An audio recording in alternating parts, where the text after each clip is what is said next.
All right, everybody, welcome back to Food for Thought.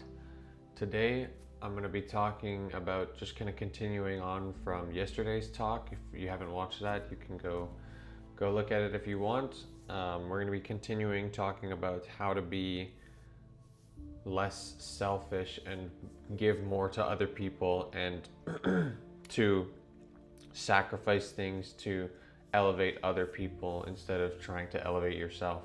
So let's get straight into it. All right.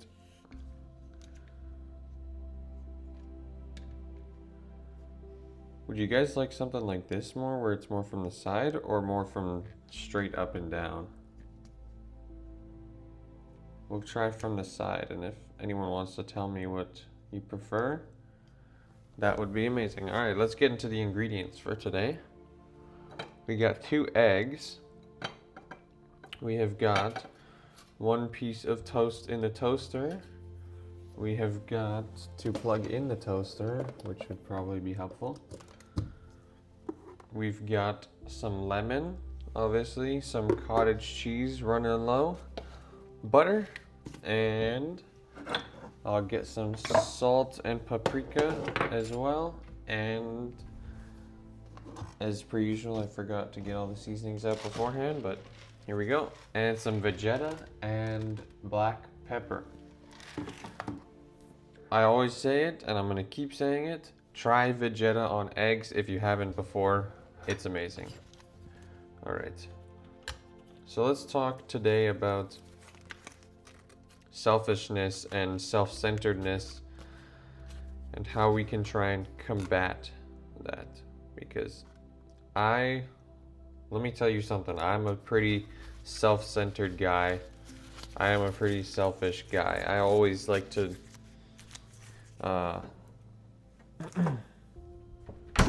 get the most for myself, and I don't like to give stuff to other people. Or not necessarily that I don't like to give stuff to other people, but I always want the most for myself, right? Which is not a good habit to have, but it's something that I find really difficult to shake away, to kind of not do. And I'll give you a little example. It's just little things like in my residency, we were doing a white elephant kind of gift exchange game thing. I don't really know what what the official name for it is, but if you don't know what that is, I didn't know what it was until we did it a couple of days ago, 2 days ago. Basically, everyone buys a gift that's under, let's say, $15, and then everyone that buys a gift sits in a circle and takes a numbered piece of paper without knowing, like, just randomly taking a numbered piece of paper that are sequential. So eventually each person will have 1, 2, 3, 4, whatever number, all the way up until however many people you have playing. And then you basically just go in order of 1, 2, 3, 4, and whoever has is next up in order can choose a gift from the middle pile, or they can steal a previous gift that was given, or that was opened, and one gift can be stolen 3 times. So it's kind of like if you really want something, you kind of want to try to steal it for the 3rd time, because then no one else can steal it from you, and that type of thing. And I had gotten this little chocolate. It was like an international hot chocolate making thing. I thought it was just regular chocolate, but then at the end I found out that it was for hot chocolate. But anyway, it just had a bunch of different flavored hot chocolate things. And I wanted to keep it, let me tell you. I wanted that hot chocolate, or what I thought at the time was regular chocolate. No, I I broke the yolk. Anyway, I wanted it, and I was thinking to myself, like I was trying to like hide it in between my legs so that people would forget about it and not try and steal it. And then I realized, I was like, as the game was like winding down to an end, my strategy had been working thus far, and I still had the chocolate. And then I realized, I was like, what am I doing? I'm trying to be more giving, less selfish, more selfless.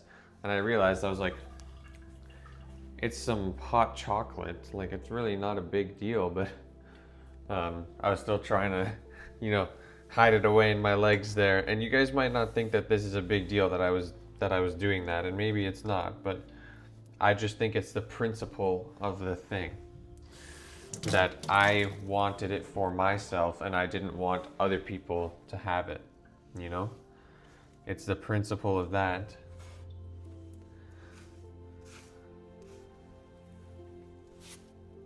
Uh-oh. I gotta try and scrape this cooked egg off of here.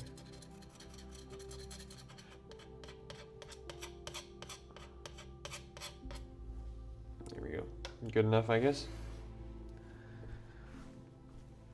So that's just one example, and I'm trying to get rid of little things like that in my life. And to be honest, I wish I could give you guys some advice, but I'm still working through this myself. And I don't know if I have much advice to give, to be quite frank. But I guess something that I found to work is to just recognize when something like that is happening. For example, when I was...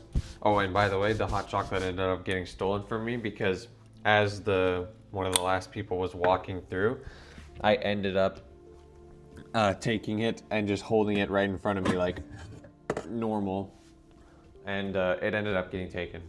But that was fine because, like I said, it's just a little bit of hot chocolate. It's not a big deal. But the point being that you have to try and recognize when you're doing something like that. I kind of knew. I feel like you kind of know in the back of your mind when you're doing something like that, and it's easy to just ignore it and to just push it aside. But just recognizing when something like that is happening and really trying to be intentional about the way that you're acting is something that I have found to help. And also remembering that when you give things to other people, I don't know if this is true, but I've heard that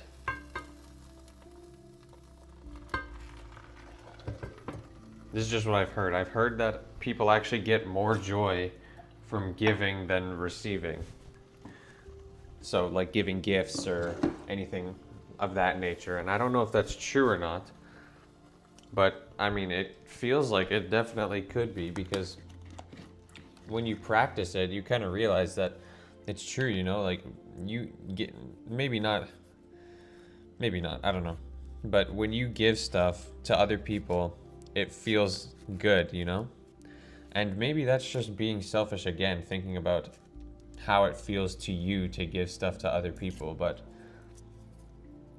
in terms of just thinking of ways to practice being more giving, that's one way, is to remind yourself how good it feels to give stuff to other people.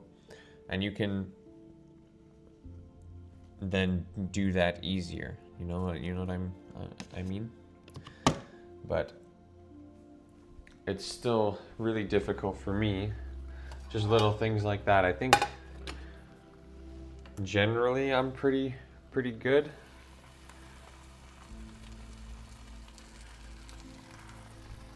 Actually, I don't even know, because I catch myself all the time.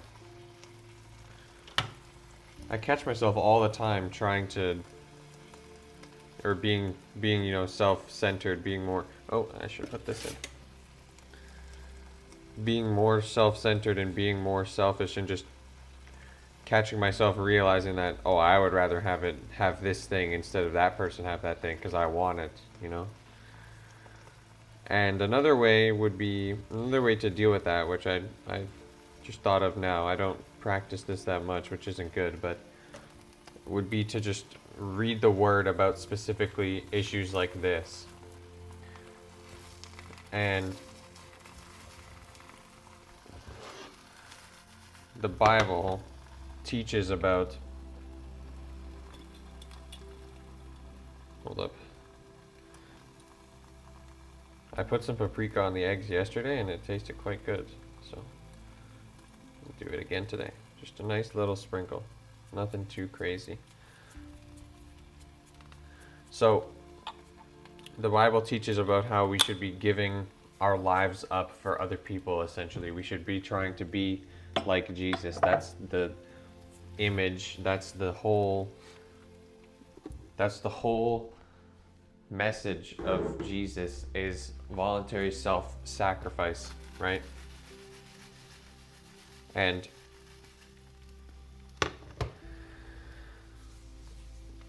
obviously none of us are going to be on the same level as him, because we are humans and we're all imperfect. We're all born into sin right from the get-go. So that already puts us below where Jesus was. But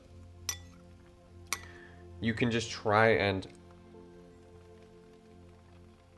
ask yourself the question, what would he do in this scenario? In any scenario that you're in? What would Jesus do? How would he act? And then you can try and replicate that. And this is, I feel as though that's an effective tool if you can master it, but not an easy one, because living as he did is, I want to say, impossible for any regular human, obviously, to live the entire way that he did, but that's what we're striving for. So asking yourself, what would he do in this specific scenario? That can give you a sort of guideline, a sort of pathway to follow. And that is not an easy one, I'm sure, as you guys know. But it would be the best one. And yeah, I mean, that's kind of all that I really have to say.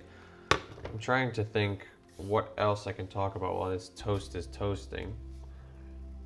But I don't know, it's tough. It's tough to be not selfish, for me at least.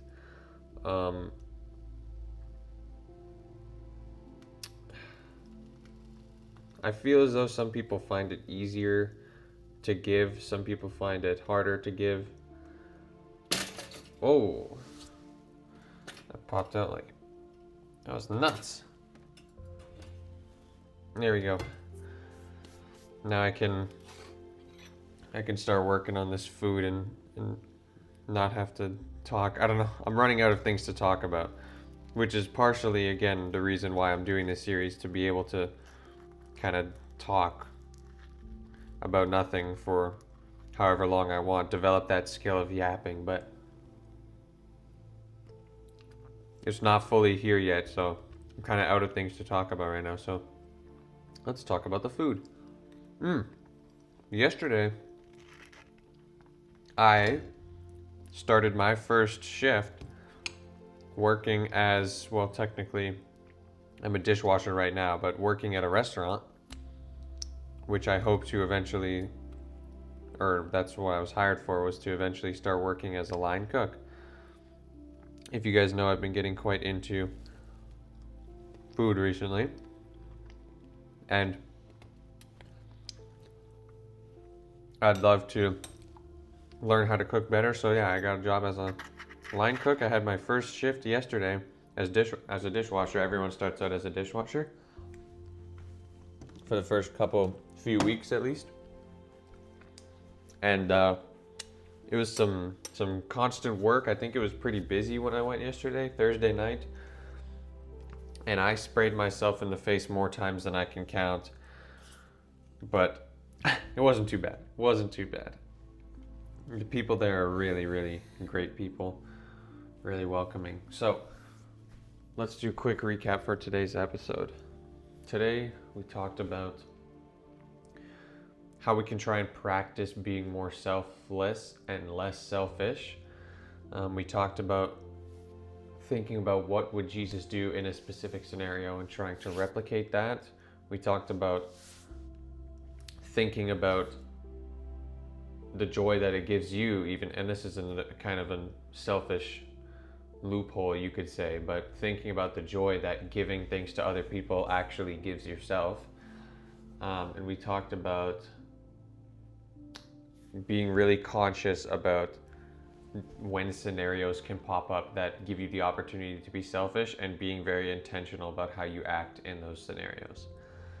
So that's it for today. Thank you guys for watching. See you in the next episode.